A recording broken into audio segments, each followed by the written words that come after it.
Olá, seja muito bem-vindo ou bem-vinda ao podcast Emagrecimento e Bem-Estar da BHFM. Eu sou a Débora Rodrigues, nutricionista e professora do UniBH. Saiba mais sobre o melhor campus da cidade em unibh.br. Nesse mês de novembro, eu completei 5 anos à frente do podcast Emagrecimento e Bem-Estar. E aí, para comemorar de alguma forma, eu tive a ideia de regravar um episódio. Na verdade, foi o primeiro episódio que eu gravei aqui no podcast, que foi sobre qual óleo usar para cozinhar. E aí eu escolhi isso porque ainda hoje muitas pessoas me perguntam qual o melhor óleo para cozinhar. Tem alguma diferença entre azeite? Tem diferença entre o uso de banha, de porco, óleo de coco? Enfim, as pessoas sempre têm essa dúvida.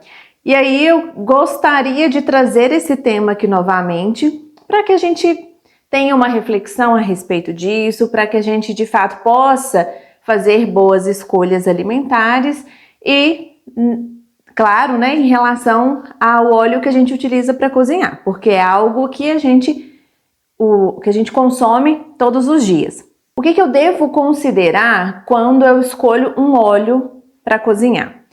A primeira coisa que a gente precisa ter em mente é que tipo de método, qual método de cocção que eu vou utilizar para cozinhar. Eu vou fazer uma fritura, eu vou refogar um alimento. O que eu vou fazer na cozinha? Por que isso? Porque isso define muito da resposta que eu vou dar aqui para vocês. Não tem muita salvação quando a gente fala em escolher o tipo de óleo, quando a gente fala de fritura. Porque a fritura por si só é um método que eleva muito a temperatura do óleo de cocção. Então, se eu vou fritar uma batata, vou fazer um frango frito, eu entendo que o óleo precisa estar muito quente para que essa fritura ocorra da forma como eu gostaria, né? Para o alimento ficar crocante por fora e macio por dentro, para não ficar encharcado, por exemplo. Porém, essa alta temperatura leva ao que a gente chama de formação de compostos tóxicos no óleo. Porque o óleo, ele é instável, né? Então vamos pensar aqui no óleo de soja, que é o que a gente mais utiliza para cozinhar. O óleo de soja, ele é muito instável a altas temperaturas. O que isso quer dizer? Que quando a gente submete o óleo a uma temperatura acima de 180 graus, por exemplo, que é o que a gente utiliza para fritar os alimentos, os ácidos graxos que compõem esse óleo, eles começam a mudar um pouquinho a sua conformação. Então é como se eles tivessem uma estrutura antes, né, com o óleo cru, e aí depois que a gente submete esse óleo a uma alta temperatura, esse ácido graxo muda um pouquinho o seu desenho, a sua conformação. E isso pra gente é muito ruim, porque esse desenho diferente que o ácido graxo toma, ele é danoso pra gente. Então ele deixa de ser um ácido graxo que antes era ok, né? Não teria problema da gente consumi-lo, e aí ele passa a exercer um problema para nossa saúde, ele passa a ser um problema para nossa saúde.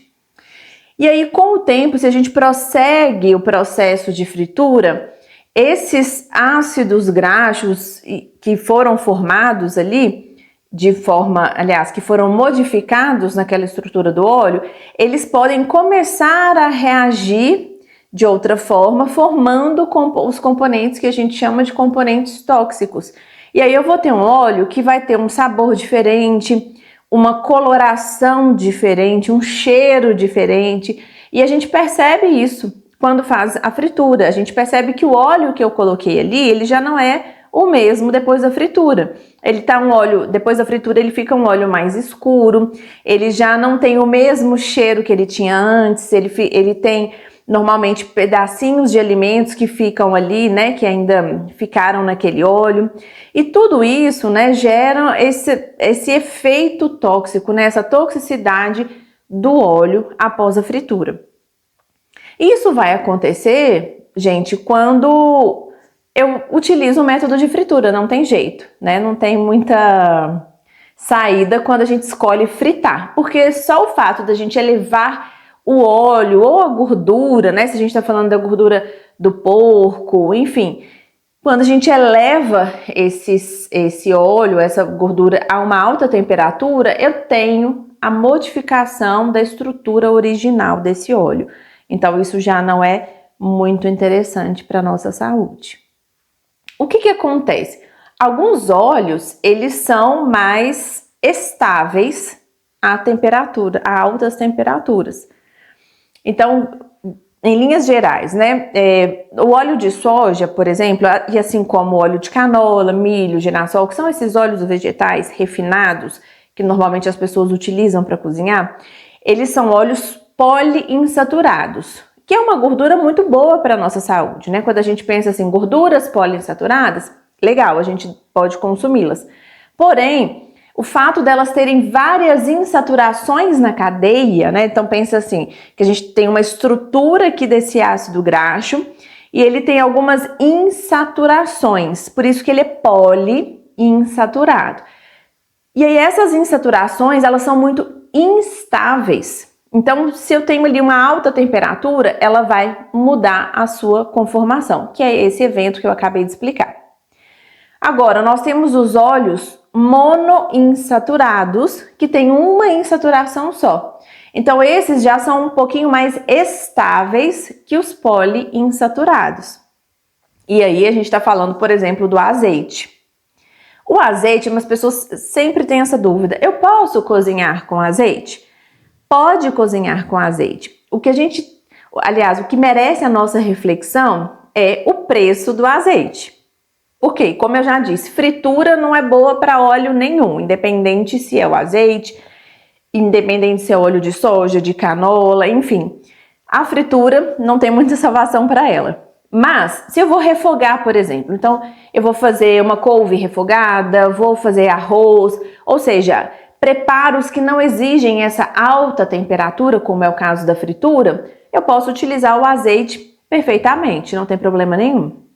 É claro que o azeite cru, ele preserva as suas características originais, ou seja, o azeite, o que tem de legal nele ali que a gente incentiva tanto o seu consumo? Além das gorduras monoinsaturadas, que são muito boas para a nossa saúde, nós temos ali, por exemplo, a vitamina E, que é uma vitamina antioxidante maravilhosa, e por ela ser lipossolúvel, ela está ali, né, solúvel no meio daquela gordura do azeite, ela também faz isso no nosso organismo, ou seja, ela é solúvel nas gorduras do nosso organismo, então ela acaba protegendo as nossas membranas celulares, ela protege o nosso colesterol da oxidação, então ela é uma vitamina que a gente deve consumir.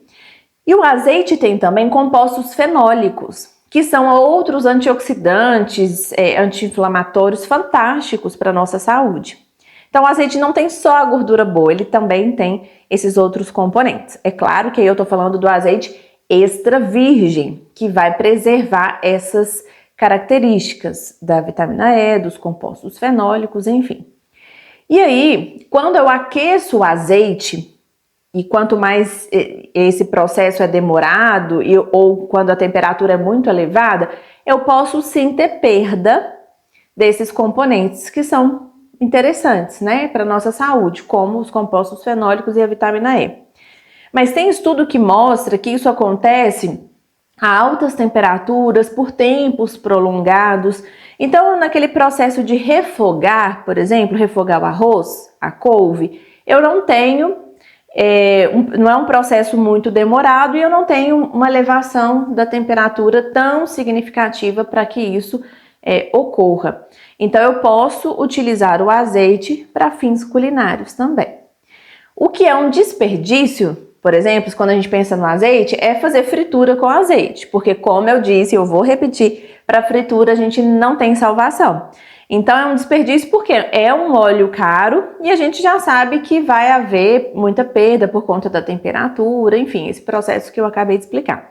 Então, esquece aí a fritura, né? A gente pode sim utilizar o azeite, mas vamos priorizar para esses processos como o refogar.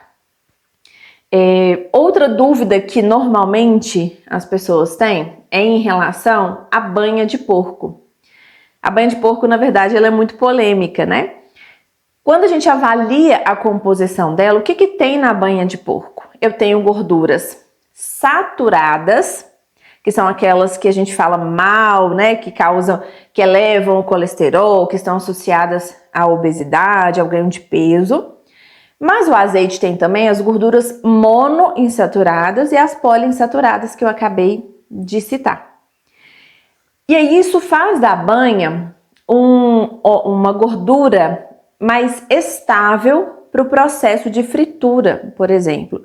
Porque, como eu já expliquei, né, a gordura monoinsaturada ela é mais estável que a poliinsaturada. E aí a banha tem a monoinsaturada. E a gordura saturada, como ela não tem nenhuma insaturação, ela é mais estável também a altas temperaturas. Então, por isso que existe essa questão ao redor da banha, de que a gente deve utilizar a banha para cozinhar, enfim. Só que a gente não pode escolher, né, o óleo que a gente vai utilizar para cozinhar a partir dessa perspectiva apenas. Porque como a banha ela tem a gordura saturada, eu entendo que é uma gordura que eu devo evitar. Não tem problema a gente consumir, né, as gorduras. Então é importante também esclarecer isso aqui, porque existe também um terrorismo nutricional ao redor das gorduras. Gente, para tudo na nutrição a gente tem que ter bom senso e equilíbrio. Então, se você consumir gordura saturada e ela estiver dentro do que é recomendado para você, considerando o seu estado de saúde, e ela não te causar malefícios como os que a gente já conhece, né, que estão associados à gordura saturada, tudo bem. Só que a gente precisa entender que existe um risco associado ao consumo diário desse tipo de gordura, que é a gordura saturada, e um risco maior de apresentar elevação de colesterol, por exemplo, de apresentar ganho de peso. Então, ela é mais estável quando a gente fala de fritura, né? Quando a gente está falando aqui desse processo de cozimento. Mas a gente tem que levar em conta a sua composição. Tem estudos, que aí também vale a pena reforçar aqui, que avaliam banha, o consumo da banha de porco e que colocam a banha nessa posição de ruim, né, que eu acabei de citar, de elevação de colesterol, de ganho de peso, e tem estudo que já não consegue comprovar isso com tanta força. E aí esses estudos que não comprovam isso com tanta força, o que eles normalmente concluem? Que o interessante seria não utilizar apenas a banha como fonte de gordura na dieta, mas sim diferentes gorduras, diferentes óleos. E aí que vem essa reflexão, né, pra gente talvez já ir caminhando para o final do nosso episódio. Qual óleo eu devo utilizar para cozinhar? O que os estudos colocam e o que eu acho que é algo que a gente pode trazer para a nossa vida real é que o interessante é a gente utilizar diferentes óleos para cozinhar. Isso se você gosta, né, da banha, se você gosta do óleo de soja, se você gosta do azeite. Então você pode fazer um mix com esses óleos. Então, olha, tem dia que eu vou fazer um preparo, eu vou utilizar o óleo de soja. Para outro preparo, eu utilizo o azeite. Para um preparo que eu acho que o sabor fica mais agradável, eu vou utilizar a banha. E aí a gente faz um mix de óleos. E isso muitas vezes é um processo individual, né? Eu posso reagir muito mal à banha de porco e você que está aí me ouvindo não reagir tão mal, né? O seu vizinho, às vezes, começou a consumir banha de porco e aí apresentou elevação de colesterol, o outro não. Mas por quê? O que tem, né, de diferença entre eles? Aí a gente precisa investigar. Será que esse outro vizinho que não apresentou elevação de colesterol, por exemplo, ele consome só a banha como fonte de óleo? Ou então, como que é a alimentação e o estilo de vida dele? São tantas questões, tantos vieses quando a gente fala de ser humano, né, que aí a gente não pode tirar uma conclusão apenas a respeito, né, e atribuir um benefício ou um malefício a um determinado alimento, tá? Então a gente tem que levar em conta todo um contexto. Resumindo então, né, as dicas práticas para a gente levar para casa. Qual óleo eu devo usar para cozinhar? Dê preferência ao azeite de oliva. E aí, olha, eu já expliquei para vocês com relação ao efeito que a temperatura tem nesses óleos. Mas, em relação ao azeite especificamente, a gente tem muito trabalho mostrando os seus benefícios. Ele está muito associado à dieta do Mediterrâneo, que eu já falei dela aqui em vários episódios. É uma dieta que é muito protetora em relação às doenças cardiovasculares, em relação à obesidade, em relação a câncer, enfim, as doenças crônicas não transmissíveis de uma forma geral. Então, neste padrão de dieta, que é a dieta do Mediterrâneo, as pessoas consomem muitas gorduras monoinsaturadas e poliinsaturadas.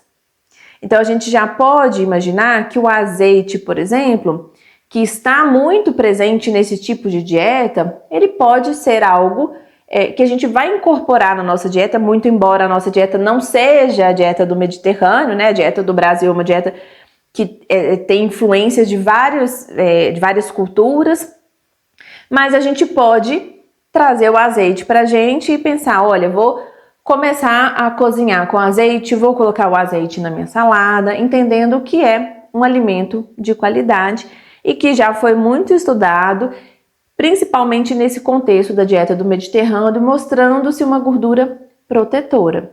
Então, a gente pode optar pelo azeite. A ideia é a gente pensar num mix de óleos para compor a nossa alimentação, mas dando preferência ao azeite pelos seus benefícios nutricionais. Espero que tenha ficado claro agora, né, para vocês aí, que não existe, assim, o óleo perfeito. O que a gente tem que parece mais próximo disso é o azeite de oliva, né? E ainda assim, tem muito estudo que mostra o legal é a gente variar as fontes de gordura da nossa dieta. Então, leve isso em consideração e tente adotar esses bons hábitos de vida, os bons hábitos na sua alimentação. Se você cozinha em casa, mude, né, as formas como você prepara os alimentos e aí tente observar essas mudanças positivas na sua alimentação. Espero ter ajudado. Vou ficando por aqui. Se você tiver alguma dúvida ou sugestão, pode entrar em contato conosco pelo participe@bhfm.com.br ou pelo meu Instagram, que é o @deborarodrigues.prof. E não se esqueça, UniBH, saiba mais sobre o melhor campus da cidade em unibh.br. Um abraço e até o próximo episódio.